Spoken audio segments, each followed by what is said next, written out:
Avant de plonger dans cette histoire incroyable, pensez à vous abonner à la chaîne et à activer la cloche. Ici, chaque récit a quelque chose à dire, et vous ne voudrez pas en manquer un seul. Dans le monde des affaires, on ne parlait que de lui. Adrian Morel, 38 ans, PDG d'un empire international de logistique et de restauration de luxe, était connu pour deux choses, sa réussite écrasante, et son mépris total des relations superficielles. Dans les soirées les plus exclusives de la ville, les femmes riches, élégantes, issues de grandes familles ou d'influences médiatiques, tentaient toutes de s'approcher de lui. Elles souriaient, riaient à ses blagues, ajustaient leurs robes de créateur, espérant toute la même chose, attirer son attention. Mais Adrian les ignorait. Pas par timidité. Pas par manque d'intérêt. Mais par conviction. Toutes ces femmes cherchent mon nom, pas moi, disait-il froidement à son assistant. Ce soir-là, un gala de charité était organisé dans un hôtel 5 étoiles au cœur de la ville. Cristal, musique classique, champagne hors de prix. Tout était parfait, calibré pour les élites. Adrian entra dans la salle. Immédiatement, les regards se tournèrent vers lui. 3 femmes riches s'approchèrent presque en même temps. « Monsieur Morel, c'est un honneur. J'admire énormément votre travail. Peut-être pourrions-nous dîner ensemble ?» Il leva légèrement la main. Silence. Son regard était froid, presque fatigué. « Je ne suis pas intéressé. » Simple. Direct. Sans émotion. Les femmes restèrent figées, humiliées en silence. Mais Adrian ne ressentait rien. Il s'éloigna vers la terrasse panoramique, là où la ville brillait comme un océan de lumière. C'est là qu'il la vit pour la première fois. Une jeune femme était debout près de l'entrée de service. Rien à voir avec les invités du gala. Elle portait un uniforme de livreuse de nourriture, un sac thermique usé sur le dos, les cheveux légèrement attachés à la hâte. Elle semblait épuisée, mais son regard restait calme, humain, sincère. Elle vérifiait une commande sur son téléphone, ignorant totalement le monde luxueux autour d'elle. Adrian la fixa. Quelque chose clochait. Elle n'essayait pas de séduire. Elle ne jouait aucun rôle. Elle n'attendait rien de personne. Et pour la première fois depuis longtemps, quelque chose en lui se fissura légèrement. Une femme riche passa derrière lui, parfumée et sûre d'elle, essayant encore d'attirer son attention. Mais cette fois, il ne la vit même pas. Ses yeux étaient ailleurs.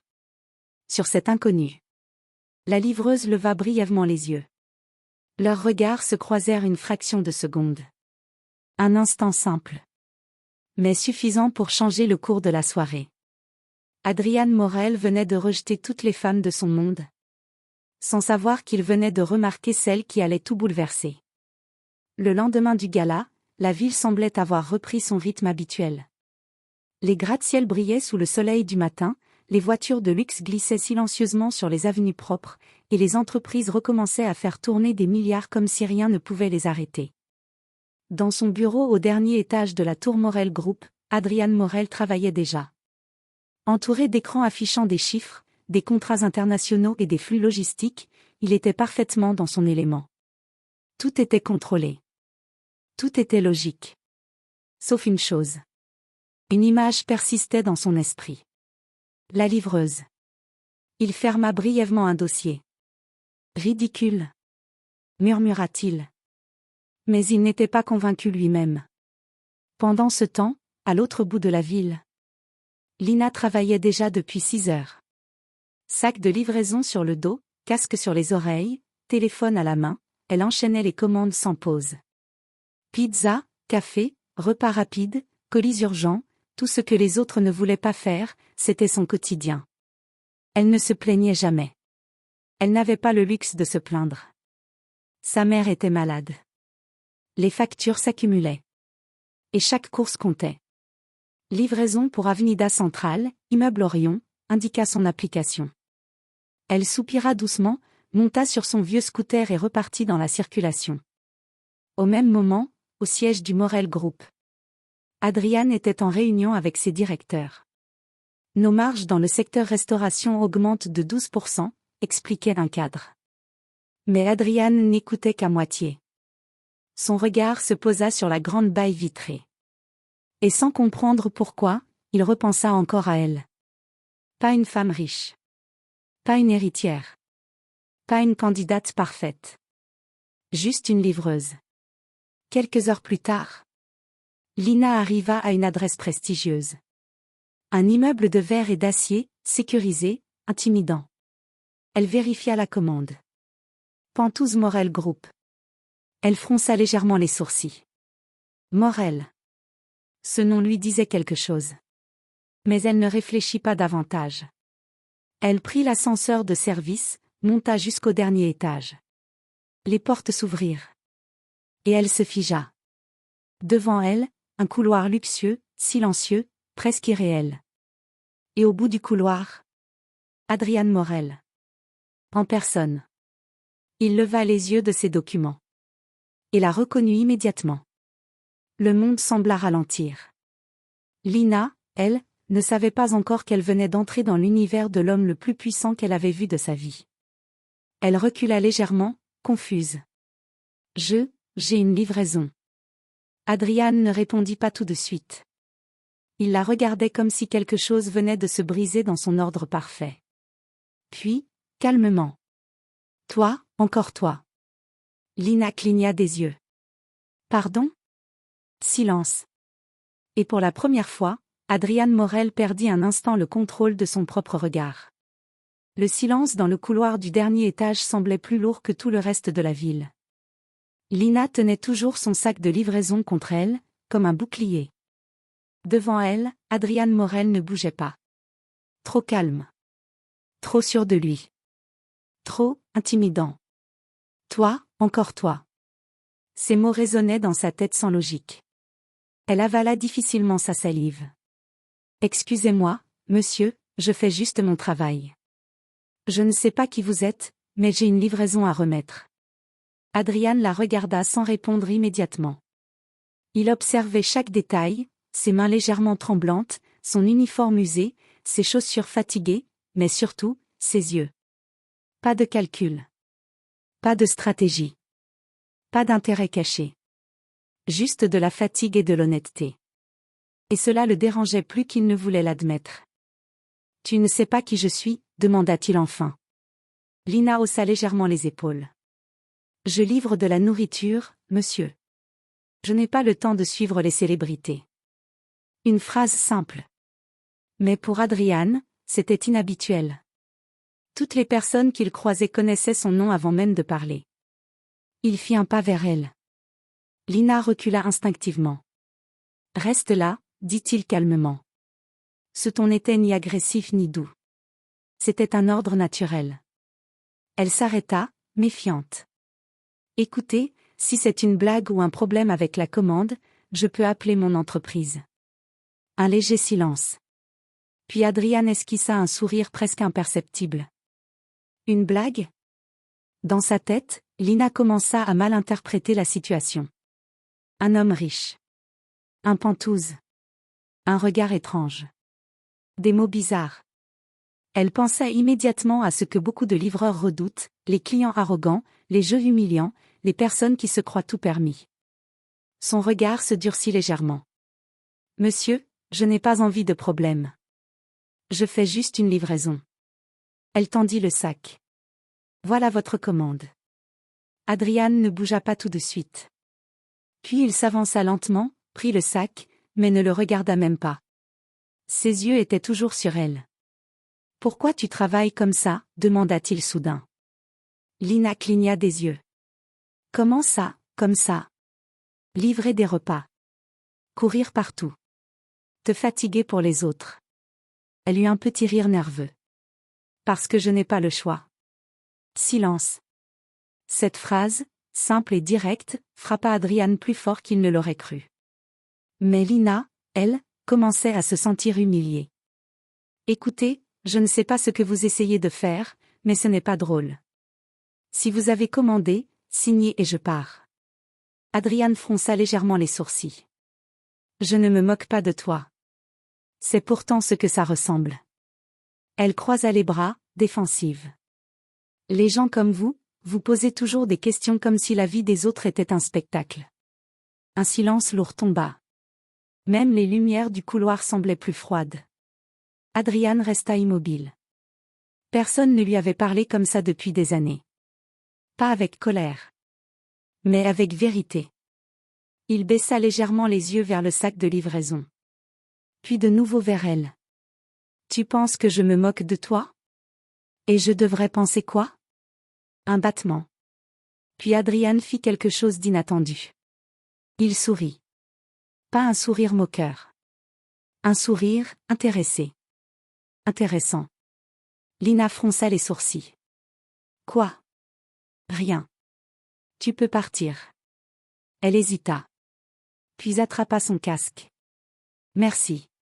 Elle se retourna vers l'ascenseur.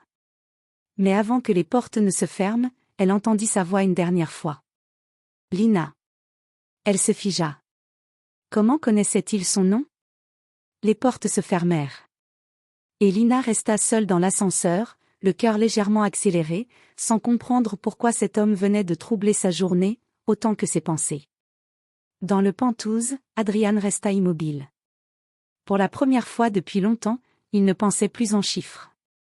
Mais en une seule personne. Cette nuit-là, Adrian Morel ne dormit presque pas. Dans son Penthouse, la ville s'étendait sous lui comme un océan de lumière froide. Habituellement, ce panorama le calmait.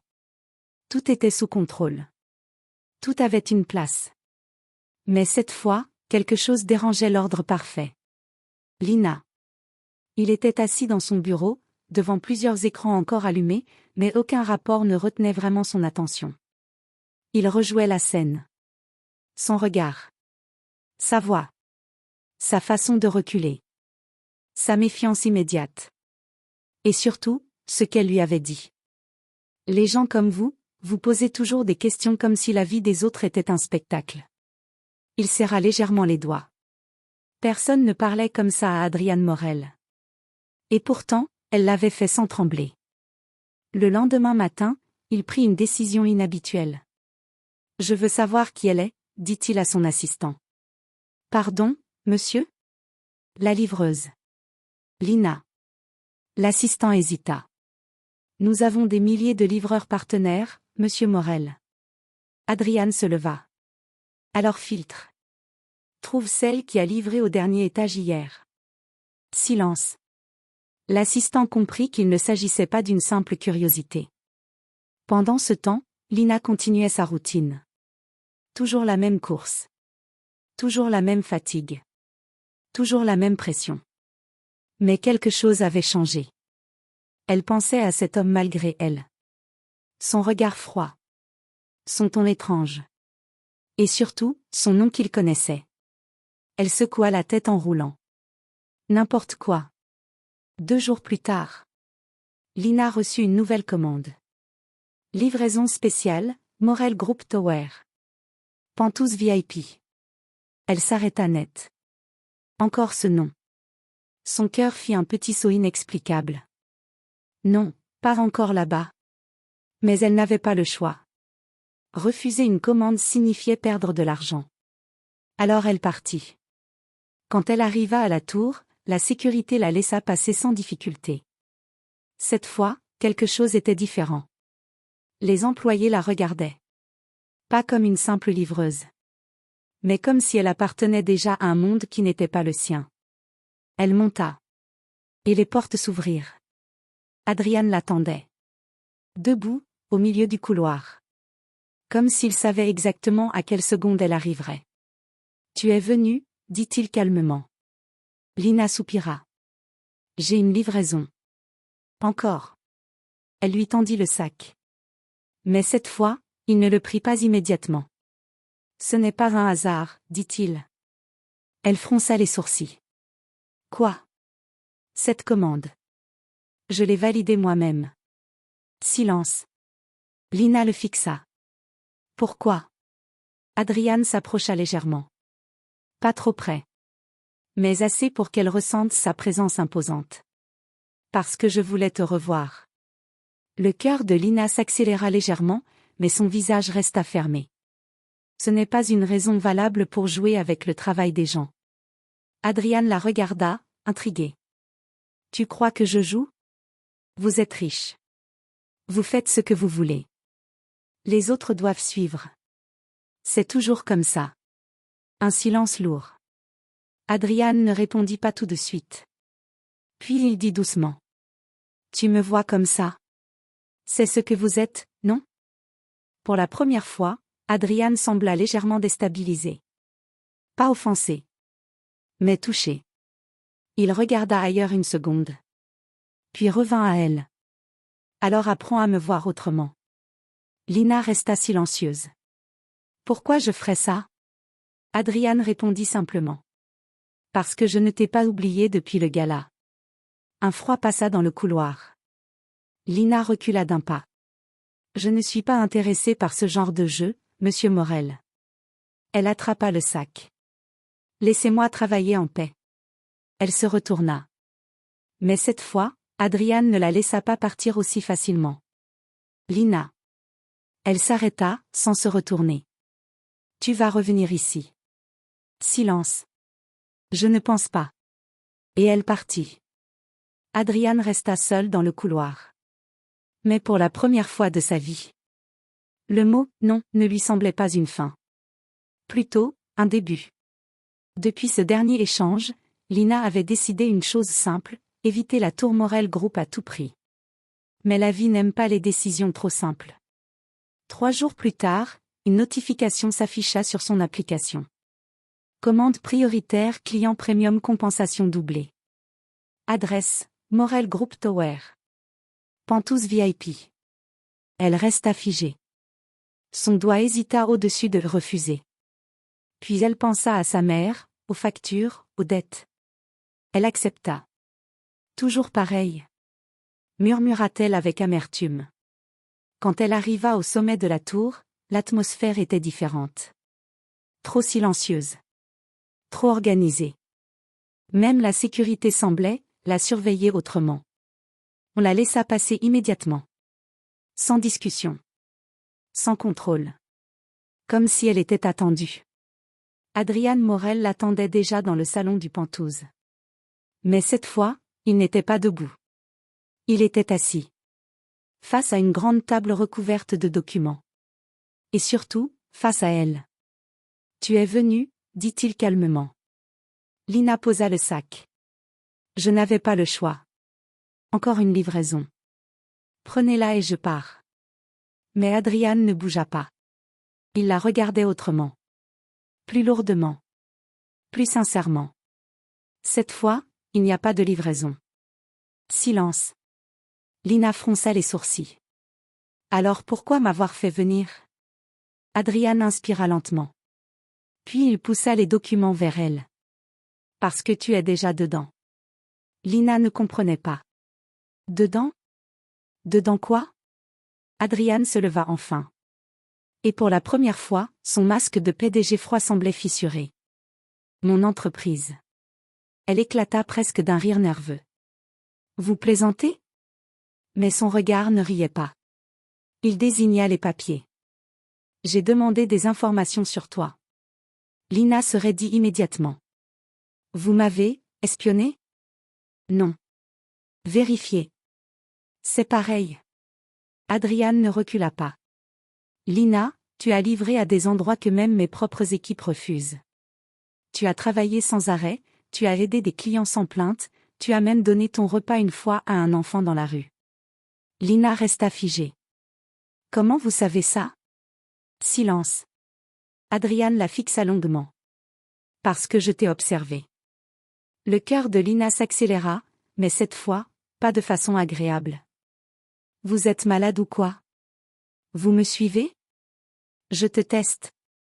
Elle recula d'un pas. Je ne suis pas un produit. Et là, Adrian fit quelque chose d'inattendu. Il prit une clé. Une clé d'accès du groupe Morel. Et la posa sur la table. Tu n'es pas un produit. Tu es une exception. Lina resta silencieuse. J'ai vu des centaines de personnes dans mon monde. Riches. Puissantes. Opportunistes. Il s'approcha légèrement. Mais toi, tu n'as rien essayé de prendre. Même quand tu en avais le droit. Lina serra les poings. Et alors? Ça vous donne le droit de me surveiller? De me manipuler? Adrian baissa légèrement le regard. Non. Silence. Puis il ajouta. Ça me donne le droit de te dire la vérité. Il inspira profondément. Je ne t'ai pas fait venir ici pour te tester aujourd'hui. Pause. Je t'ai fait venir pour te proposer quelque chose. Lina se figea. Quoi encore? Adrian la regarda droit dans les yeux.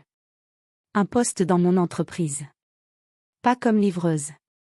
Comme responsable des opérations terrain. Je veux quelqu'un qui comprend la réalité. Pas quelqu'un qui la regarde de haut. Silence total. Lina resta immobile. Puis elle explosa. Vous pensez que tout s'achète? Un travail, une vie, une personne? Adrian ne répondit pas immédiatement. Il la regardait, sans arrogance cette fois. Juste avec une fatigue étrange. Non. Alors pourquoi moi? Un silence profond. Puis il dit doucement. Parce que je n'arrive pas à t'oublier. Cette phrase tomba comme un choc. Lina resta figée. Pour la première fois, elle ne trouva pas de réponse immédiate. Elle recula lentement. Vous êtes en train de confondre fascination et contrôle. Et moi, je ne veux rien de tout ça. Elle attrapa le sac vide. Gardez votre monde. Elle se dirigea vers la sortie. Adrian ne la suivit pas. Mais avant qu'elle n'atteigne l'ascenseur, il dit une dernière phrase. Tu reviendras. Pas pour moi, mais parce que tu comprends déjà que ce monde est aussi le tien. Les portes se fermèrent. Lina descendit lentement. Le cœur lourd. Le monde autour d'elle semblait le même. Mais elle, non. Dans le Penthouse, Adrian resta seul. Et pour la première fois depuis longtemps. Il ne gagnait pas. Il attendait.